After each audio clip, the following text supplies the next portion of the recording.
Yeah! Cá estamos nós, agora com o quarto arrumado e tudo dentro dos conformes, com a ventoinha desligada outra vez, mas desta vez como o vídeo vai ser inteiro meu a falar, infelizmente não me vou poder valer na ventoinha. Especialmente porque a ventoinha está ao lado do telemóvel, ou seja, ia ser insuportável a nível de som. Como é que vocês estão? Como é que vai esta última semana? Como é que foi aquela semana em que eu ainda desapareci um bocadinho, só espetei com vídeos e de desenho? Como é que vai a vida? Contem-me coisas. Digam-me cenas. Eu, se tudo correr bem, oficialmente só me falta fazer um trabalho para a faculdade. E depois estou livre. Falta uma apresentação, mas isso, olhem. Mas, causa à parte, parece que está tudo a ficar outra vez dentro dos possíveis. Ficou um anel perdido aqui. Vai para onde?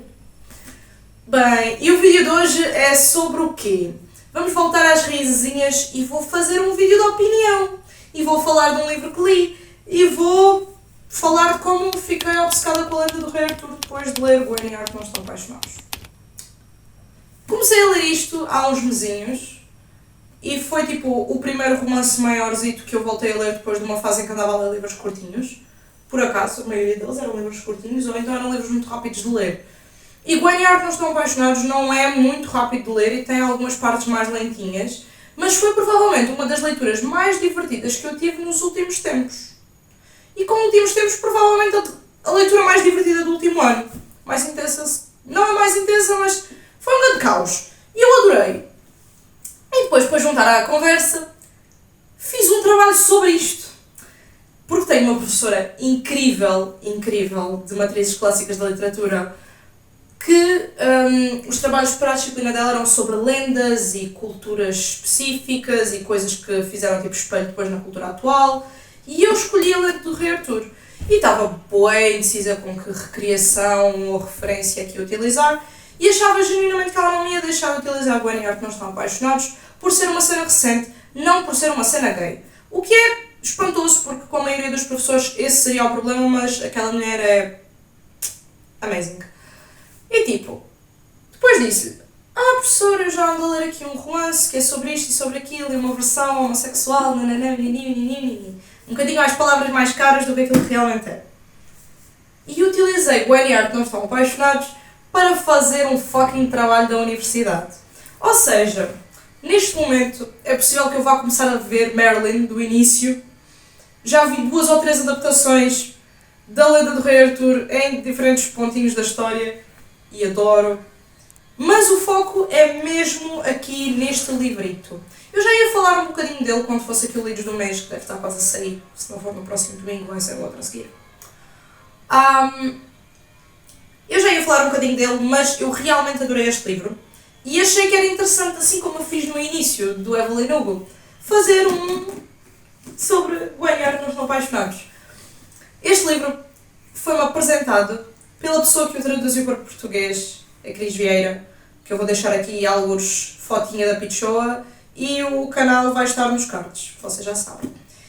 E era uma versão gay da lenda do Rei Arthur. E eu já tinha, tipo, ao longo da vida, algumas referências à lenda do Rei Arthur que eu gostava muito. Por exemplo, o Nanatsu no Taizai, que é um anime que foi dos primeiros animes que eu gostei muito. Eu nunca o acabei por causa daquela fase em que a animação ficou assim um bocado desastrosa. Mas lembro-me perfeitamente das referências e foi tipo das primeiras vezes em que eu levei a sério referências à lenda do Rei Arthur. Quando tipo, é uma daquelas lendas e uma daquelas historinhas que estão quase pontuadas em montes de coisas da cultura. E Gwen e Art Não Estão Apaixonados pareceu-me interessante porque era uma versão gay, em que estas duas criaturas, com basicamente os mesmos nomes do casal das lendas do Rei Arthur, casal entre muitas aspas, que sabemos que a Gwen também não está muito bem virada, só que no caso é Guinevere, e que é Gwendoline, e eles podiam ter sido o melhor enemies to lovers que eu alguma vez tinha lido, mas foram enemies to besties tão perfeito quanto, com o bónus de que tinham os respectivos partners tão fofos. E depois o interessante é que eu confesso que eu vim para aqui muito à espera de ler sobre uma versão medieval de chips gays, basicamente. Tinha ali tipo casalinhos gays que eu estava à espera de amar e não sei o quê, e o desenvolvimento dos relacionamentos. Mas eu acho Gwen e Art Não Estão Apaixonados muito mais sobre o que é a experiência de se ser gay num mundo onde nem sequer havia um nome para isso, quanto mais tolerância ou qualquer tipo de amor a respeito da cena. Eu aviso já que é muito possível que o livro tenha spoiler. O livro. Eu hoje estou um bocadinho pior do que é habitual. Que o vídeo tenha spoilers, ou seja, leiam isto e depois venham ver. Mas venham ver. Venham. E o que é que acontece? Eu acho que ele é muito mais sobre a experiência e sobre o que é ser diferente num mundo em que toda a gente é igual e onde ser diferente nem sequer é uma opção. Volto a dizer, atualmente é difícil, outrora era impossível abertamente ser-se diferente. E estes dois perfeitos, lindos, maravilhosos que me dão cabo de porra dos nervos um livro inteiro, perceberam que, muito mais do que o ódio que nutriam um pelo outro, tinham algo tão especial e tão único em comum. E depois, olha, apostas, chantagens e coisas, e apaixonamos por um príncipe, que era tipo fucking herdeiro ao rei, tipo... Coitadinho. O Gabe, eu acho que o Gabe é o meu personagem preferido, não vou mentir. Mas o Gabe é o mais imparcial e o mais ponderado. Só que ao mesmo tempo ele tinha um reino inteiro à espera dele e tinha o perfeccionismo obsessivo de ser tão bom rei quanto o pai deles era. Eu digo era porque quem leu sabe. E quanto o rei Arthur foi. Porque o incrível desta cena é que não é suposto ser uma recriação da lenda. É suposto ser uma espécie de continuação. Estamos a falar de um mundo onde o rei Arthur existiu. Onde o rei Arthur é antepassado das gerações monárquicas e não sei o quê desta gente. E o Gabe tem o rei Arthur como um modelo. Porque é muito sobre as pessoas que acreditavam cegamente que o rei Arthur havia de voltar e de uma forma mística, por assim dizer, e sobre as pessoas que o viam como tendo sido o monarca perfeito, como é visto do modo geral nas lendas. Ele é visto como tendo sido o monarca perfeito. E o Gabe, como pessoa perfeccionista e que só queria paz e o cantinho dele que era, achava que tinha que ser tão bom quanto, e que para ser tão bom quanto implicava não ser minimamente diferente. Ou seja, enquanto que a partir de determinado ponto a Gwen começa a perceber que pela calada dá para fazer as coisas, até porque elas, meu Deus do céu, amado, a Bridget, como o Arthur diz quase no final, a Bridget, ela que era a reencarnação do Arthur Pendragon. Definitivamente, esta mulher, tipo, incrível. E, tipo, como eu disse, a Gwen, ela aos bocadinhos começa a perceber que pela calada dá para fazer as coisas. Muito por influência e pela amizade que ela e o Arthur vão desenvolvendo. Porque, tipo, isto não é um enemies levezinho. Eles não se suportavam. Ela chegou a ponderar entregá-lo ao pai dela quando descobriu que ele gostava de homens. Entregá-lo ao rei. Tipo, o gajo que lhe estava prometido para casamento. Tipo, eles odiavam-se, eles detestavam-se. E depois aos bocadinhos começaram a perceber que tinham que se valer um no outro. Muito derivado da chantagem. Mas... opa, é tão lindo. E a amizade deles, quando ela começa a perceber que ele não é um idiota chapado, que ele é só uma pessoa muito, muito magoada, que ela não fazia ideia, ela viu com o raso que nós vemos quando olhamos para a água. Só vemos tipo a primeira camadazinha, estão a ver? Não vejo nada para baixo. E quando ele tinha muitos problemas com álcool, e ele começa a ter tipo quebras emocionais e ela a perceber certas coisas, é tão fofinho. E depois há uma coisa muito, muito má que lhe acontece, derivada ao pai de merda que ele tem. E que é ela passadíssima. E a ter que ser a pessoa ponderada, mas tipo, a morrer, a deprimir que dói.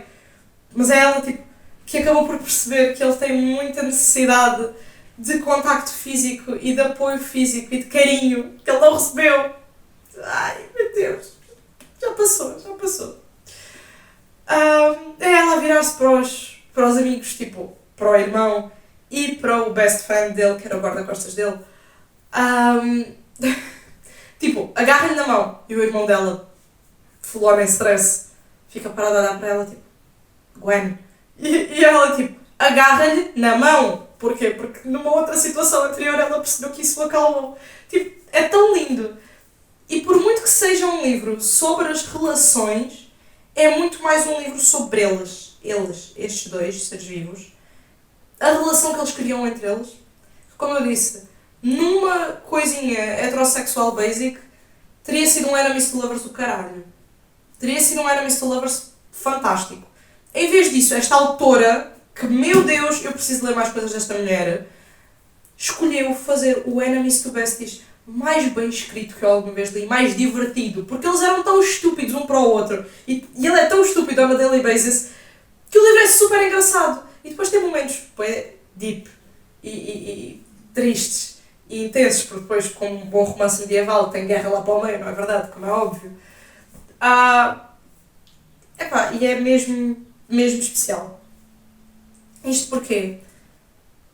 Porque as pessoas, até hoje, continuam com a ideia de que ser gay está na moda. Expliquem-me onde é que ser-se algo que ainda mata, hoje em dia, porque as pessoas não valem nada, está na moda. Este romancezinho, que é tipo realismo mágico, porque mete as cenas da lenda, e há aqueles que acreditam realmente na magia, e nas fadas, e nos bruxos que houveram antes, mas não é uma coisa que seja propriamente fantasia. É realismo mágico, é difícil de explicar, é medieval, é um romance medieval, vou dizer por aí. A falar de personagens gays. Não é suposto ser um mundo de fantasia de bruxinhas e essas coisas, porque temos sim as referências a Merlin, a Morgana, ao próprio Arthur Pendragon, essa merdice toda. Mas no mundo onde eles vivem não é suposto ser uma coisa de fantasia. Não é suposto, tipo, transcender o nosso mundo. É só um mundo antigo, onde os personagens mesmo assim não gostavam todos, homens com mulheres, mulheres com homens, caralho. Não me irritem. E é tão bonitinho e tão divertido, e a dada altura tão caótico, porque eles são tão humanozinhos, e eu gosto tanto de escritores que escrevem romances sobre pessoas, não sobre figurinhas perfeitas, porque ela é aborrecidíssima, mas ela é aborrecidíssima porque ela é a sombra do irmão. Eles estão um pouco se borrifando para ela porque é uma princesa, é suposto ser tipo sit still, look pretty, e ela sofre tanto, a Bridget. Tipo, eu acho que no papel que foi escolhido para ela é a personagem que sofre mais. Porque é uma mulher a tentar fazer papel do que era convencional para um homem. É uma mulher numa posição tradicionalmente masculina, uma cavaleira. E ela é fantástica. E ela chegou a salvar a pele a outros que depois destruíram tudo à volta dela, sem qualquer tipo de dor e piedade. E ela é pena um bocadinho mais por não ser tradicionalmente o que se esperava dela. Porque a verdade é que a Gwen, até começar a saltar um bocadinho fora e a ter que saltar um bocadinho fora, ela era tudo aquilo que se esperava dela, porque ela foi ensinada assim desde pequenina. Assim como o Gabe. O Gabriel, tipo, ele era tudo aquilo que se esperava dele, com o acrescento de que estudava e queria só livrinhos e cultura.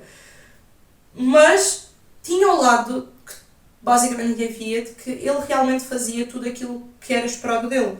Tanto que o Arthur olha para ele como um nerd deprimido, fechado e não sei o quê, e não sei o que mais.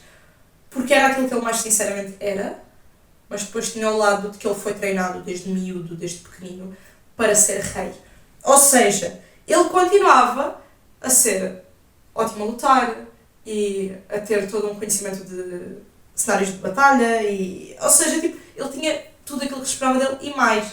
A Gwen, ela tinha mais dificuldade a ter personalidade. Ela só foi ganhar personalidade ou mostrar aquilo que queria ser, porque de resto ela era só, tipo, fechadíssima, e a única pessoa com quem ela tinha qualquer tipo de intimidade era o irmão, embora a dama de companhia dela fosse um amor de pessoa também. Demorou muito a que ela cedesse a ela, porque ela tinha uma imagem tão feia dela, por achar que ela tinha uma imagem feia dela. Tipo, ela e a Agnes passavam o tempo todo juntas, e a Gwen odiava porque achava que ela a odiava. Só isso. Depois o Arthur chega àquela porra, mexe com aquilo tudo, destrambelha-lhes o cenário todo, e é incrível. Tipo, Foi tão bom de ler. E eu tive ali um tempinho em que li um bocadinho menos por causa das coisas da queima e assim, tive ali um tempo. Até porque quando a minha saúde mental não estava muito bem, eu também não estava a ler muito. Eu falei disso um bocadinho no último livro do mês. Mas depois quando voltei, e voltei a ler mais, e eu só queria ler mais. E quando eu acabei o livro fiquei tipo, porquê é que isto acabou de acabar? E acabou depois com uma cena bem específica. E depois... Eu gostava de estar a conseguir falar disto de uma forma linear, mas eu estou só tipo a dropar opiniões. Vocês são os meus amigos e eu estou a falar de algo pelo qual sou extremamente apaixonada. Até porque este livro foi um 4.8 e eu no Goodreads disse, é mais justo meter isto como 5 do que como 4. Eu não consigo meter isto de outra maneira. Foi mesmo bom. E nem todos os livros precisam de ser extremamente disruptivos e complexos para serem ótimos e para serem aquilo que nós precisamos ler naquele momento. E eu tenho um problema, é que eu por mim continuava a ler histórias sobre esta gente. Por favor. Ou seja, eu agora estou a consumir tudo quanto há de mídia sobre o Rei Arthur porque quero alguma coisa próxima. Mas não há! Porque a Alex Crotcher fez isto. Tipo, like, what in the actual fuck? E tipo, mais para o final, a família do Arthur era muito ligada ao cultismo, ao culto do Arthur Pendragon vir a voltar e ao querer ascender ao trono no lugar do Arthur Pendragon, porque eles diziam que eram descendentes dele. Ou seja, tecnicamente o Art ganhou o nome que tem porque o pai queria que ele fosse como um rei. Aquele homem, não, nós não vamos entrar por aí. E tipo, uma vez a vasculhar a biblioteca da família, ele descobre cartas partilhadas entre o Arthur Pendragon e o Lancelot. Ou seja, de repente, quase no final, eles percebem que já andavam a viver segundo os ideais do Arthur Pendragon, sem saber. E é tão interessante a visão dos dois irmãos, principalmente.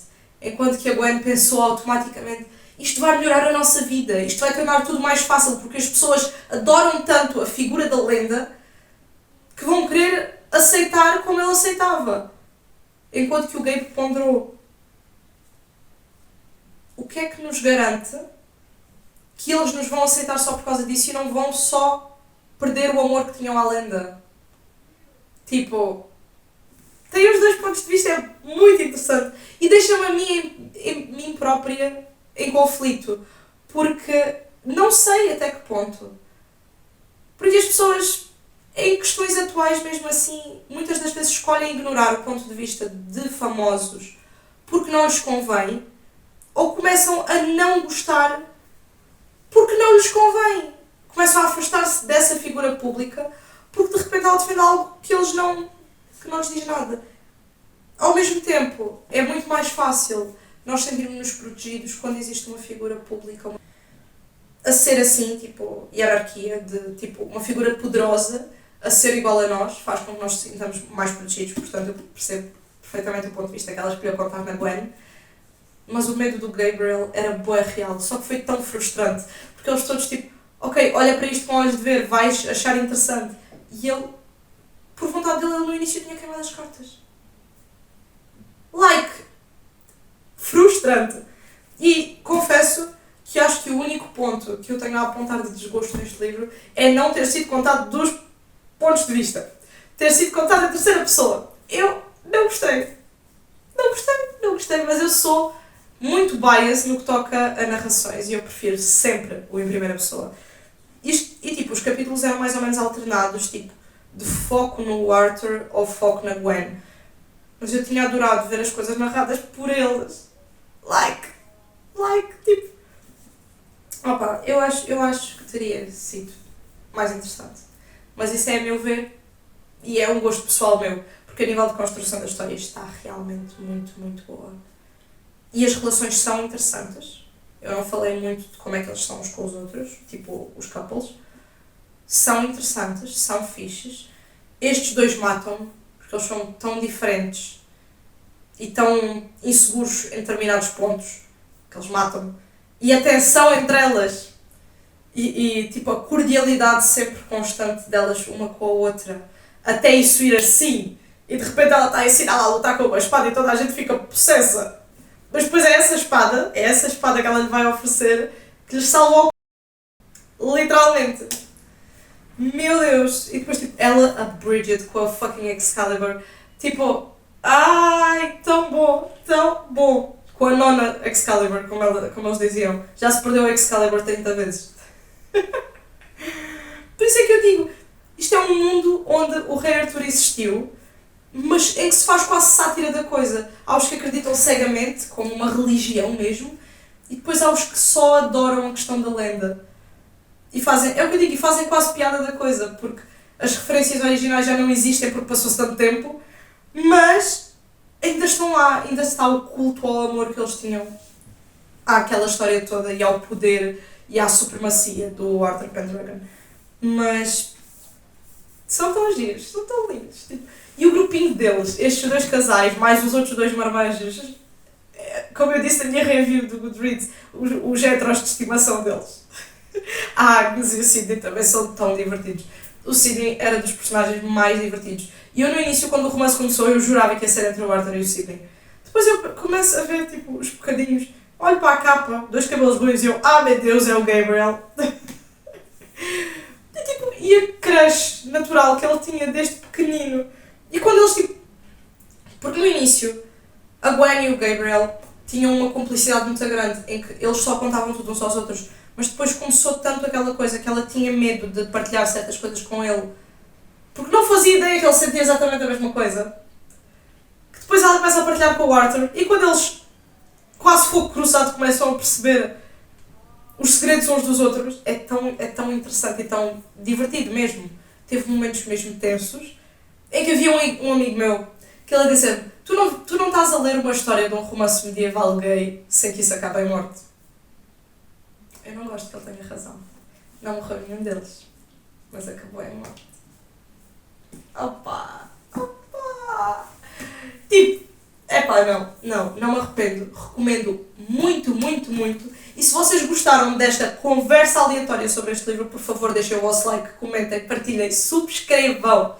E se ficaram com interesse em ler Gwen e Art Não Estão Apaixonados, mesmo que eu tenha deixado alguns spoilers pelo meio, se esses spoilers fizeram com que vocês quisessem ler, comprem pelo meu link da UC, por favor. Por favor, ajudem a alimentar o meu vício a livros. Porque prontos, né? Em breve vem aí o Livros de Junho, que eu não lia tantos livros há muito tempo no mês. Já passou. Sim, eu não lia assim tanto há muito tempo, num só mês. E achava que não ia ler assim grande coisa, porque trabalho e universidade e coisas, mas depois esqueci que para a universidade eu tenho que ler, então... Pronto, nem. Exato. Mas, se vocês gostaram, vamos falar de coisas destas. Vamos ler mais coisas destas. Ajudem-me a encontrar mais livros. Eu por acaso não sei se Alex Croucher tem mais coisas. E se tiverem as vossas adaptações favoritas da Lenda do Rei Arthur, as vossas coisas de cultura pop, de cultura de mídias favoritas relacionadas à Lenda do Rei Arthur, deixem-nas nos comentários ou nas DMs das minhas redes curtas, que vão passar agora aqui um bocadinho. Eu tenho esquecido um bocadinho delas, mas é a Bia Stories, sou a Bia. Passem por lá, quer no Insta, quer no TikTok. No TikTok não há só a Bia, mas há Bia Stories. Mas é isso, passem por lá, deixem os vossos comentáriozinhos aqui em baixo. Contem-me coisas, falem-me da vossa lenda favorita, da vossa história recriada favorita. Sei lá, contem-me cenas. E se houverem livros que acham que eu vou gostar, baseado nos meus gostos literários, eu estou sempre aberta a sugestões. Portanto, vá, tchau, até à próxima. Se tudo correr bem, até domingo.